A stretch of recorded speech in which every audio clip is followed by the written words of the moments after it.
আমরা তো সবাই কম বেশি কঠোর পরিশ্রম করি তাই না? কিন্তু তারপরেও অনেক সময় মনে হয় না যে আমাদের জীবনে আমাদের আয়ে বরকতটা যেন কমে যাচ্ছে। চলুন আজ এই গভীর কিন্তু খুব জরুরি বিষয়টা নিয়ে একটু কথা বলা যাক। অনেকেরই হয়তো এমনটা মনে হয় যে চেষ্টার তো কোনো কমতি নেই, আগের চেয়ে অনেক বেশি খাটছি, কিন্তু মনের শান্তি বা আর্থিক নিরাপত্তা দুটোই যেন নাগালের বাইরে চলে যাচ্ছে। বিশ্বাস করুন, এই অনুভূতিটা শুধু আপনার একার নয়, এটা খুবই সাধারণ, কিন্তু একই সাথে ভীষণ হতাশাজনক একটা ব্যাপার। ব্যাপারটা আসলেই অবাক করার মতো। একদিকে আমরা আমাদের সবটুকু দিয়ে চেষ্টা করে যাচ্ছি, আর অন্যদিকে জীবনের নিরাপত্তা বা নিশ্চয়তাটা যেন দিন দিন আরও কমে আসছে। এই প্যারাডক্সটা নিয়েই আমরা আজ আরেকটু গভীরে যাব। টাকা হয়তো আসছে ঠিকই, কিন্তু হাতে থাকছে না। মাস শেষ হওয়ার আগেই পকেট খালি হয়ে যাচ্ছে আর মাথায় দুশ্চিন্তা বাড়ছেই। বেশিরভাগ মানুষই তখন কি ভাবে যে সমাধান একটাই, আরও বেশি কাজ করা, আরও বেশি আয় করা। কিন্তু সমাধানটা কি আসলেই সেখানে? কিন্তু দেখুন, কোরআন আর হাদিস আমাদের সম্পূর্ণ ভিন্ন একটা পার্সপেক্টিভ দিচ্ছে। বলা হচ্ছে যে সমাধানটা শুধু আমাদের এই দুনিয়াবী প্রচেষ্টার মধ্যে সীমাবদ্ধ না। এর আসল চাবিকাঠি, মূল সূত্রটা আছে আসমানে, মহান আল্লাহর হাতে। তো কি সে চাবিকাঠিগুলো? আচ্ছা, তাহলে চলুন একদম শুরু থেকে শুরু করি। রিজিক বলতে আমরা আসলে কি বুঝি? কারণ অনেক সময় দেখা যায় আমাদের মূল ধারণার গোড়াতেই একটা বড় ভুল থেকে যায়। দেখুন, রিজিক শব্দটা শুনলেই আমাদের মাথায় প্রথমে কি আসে? টাকা পয়সা, তাই না? কিন্তু ইসলামিক দৃষ্টিকোণ থেকে রিজিকের ধারণাটা কিন্তু অনেক অনেক বিশাল। রিজিক মানে শুধু টাকা নয়, বরং এমন সবকিছু যা আমাদের কোনো না কোনোভাবে উপকারে আসে। ধরুন, একটা ভালো বই যা আপনার জ্ঞান বাড়ালো, একজন সত্যিকারের বন্ধু যে বিপদে পাশে দাঁড়ালো, বা এমনকি একটা শান্তিময় সকাল, এই সবই কিন্তু রিজিক। এটা আল্লাহর পক্ষ থেকে আসা এক বিশাল বিধান। যেমন ধরুন, একটা সুস্থ শরীর, এটা কি সবচেয়ে বড় রিজিকগুলোর একটা নয়? একজন ভালো জীবনসঙ্গী, নেককার সন্তান, এগুলো তো আল্লাহর দেওয়া রিজিক। আর মনের শান্তি, এর চেয়ে দামি রিজিক আর কি হতে পারে? আর সবশেষে দিনের সঠিক বুঝ বা জ্ঞান, সেটা তো এক কথায় অমূল্য একটা রিজিক। এবার এই দুটো পরিস্থিতির পার্থক্যটা একটু খেয়াল করুন। একদিকে আছে প্রচুর সম্পদ, কিন্তু তাতে কোনো বরকত নেই। ফলাফল সারাক্ষণ উদ্বেগ, মানসিক চাপ, আর আমার কাছে যথেষ্ট নেই এই অনুভূতি। জীবনটা কেমন যেন খালি খালি লাগে। আর অন্যদিকে হয়তো সম্পদ কম, কিন্তু তাতে আল্লাহর বরকত আছে। এর ফল হল গভীর এক তৃপ্তি, মনে শান্তি, আর সবসময় একটা কৃতজ্ঞতাবোধ। জীবনটা তখন অনেক অর্থবহ মনে হয়। তার মানে আসল খেলাটা কিন্তু টাকার পরিমাণে না, আসল খেলাটা হল বরকত। তো প্রশ্ন হলো, এই বরকতটা অর্জন করা যায় কিভাবে? চলুন এবার আমরা সেই আধ্যাত্মিক চাবিকাঠিগুলোর দিকে নজর দিই। সেই সব আমল যা কুরআন ও হাদিস অনুযায়ী আমাদের জন্য রিজিক আর বরকতের দরজাগুলো খুলে দিতে পারে। এর মধ্যে প্রথম এবং সবচেয়ে গুরুত্বপূর্ণ চাবিকাঠিটা হলো তাকওয়া। সহজ ভাষায় আল্লাহ সচেতনতা। মানে সব সময় এটা মাথায় রেখে চলা যে আল্লাহ দেখছেন এবং তার আদেশ নিষেধ মেনে জীবন পরিচালনা করা। এটাই কিন্তু সব ভালো কাজের ভিত্তি। আর এর প্রতিদান কি? পবিত্র কুরআনে আল্লাহ সরাসরি প্রতিশ্রুতি দিচ্ছেন।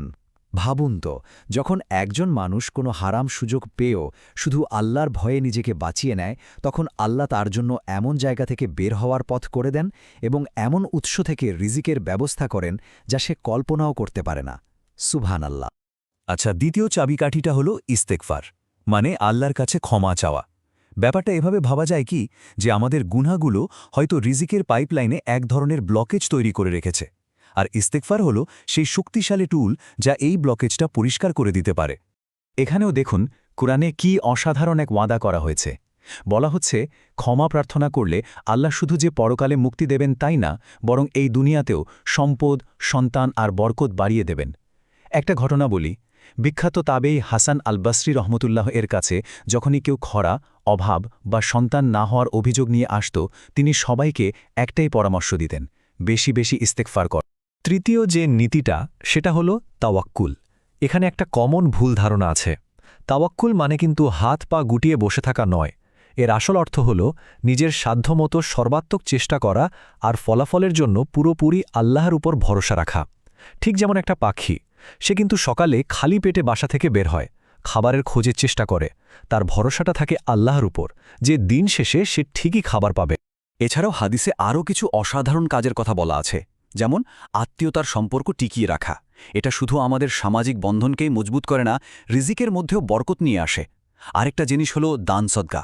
নবীজি সাল্লাল্লাহু আলাইহি সাল্লাম কসম করে বলেছেন, সদকা করলে সম্পদ কমে না, বরং আল্লাহ তা বাড়িয়ে দেন।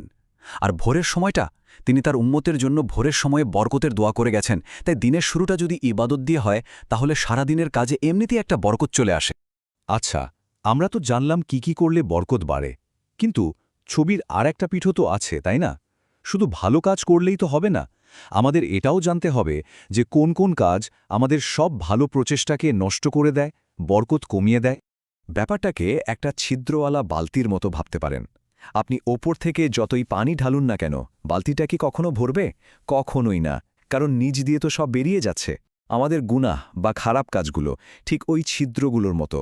এগুলো আমাদের রিজিকের বরকতকে প্রতিনিয়ত লিক করে দেয়।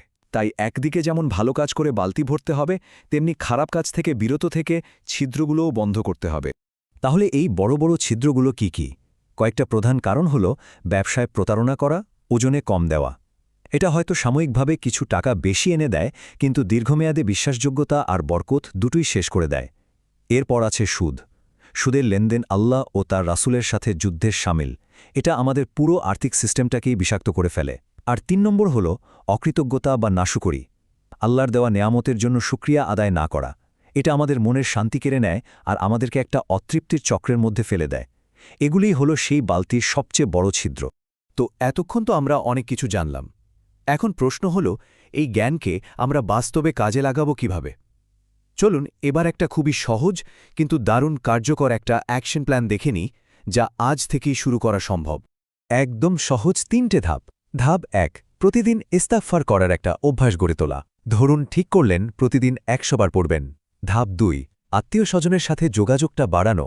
হতে পারে সেটা ছোট্ট একটা ফোন কল বা একটা মেসেজ। সম্পর্কটা আবার নতুন করে ঝালিয়ে নেওয়া।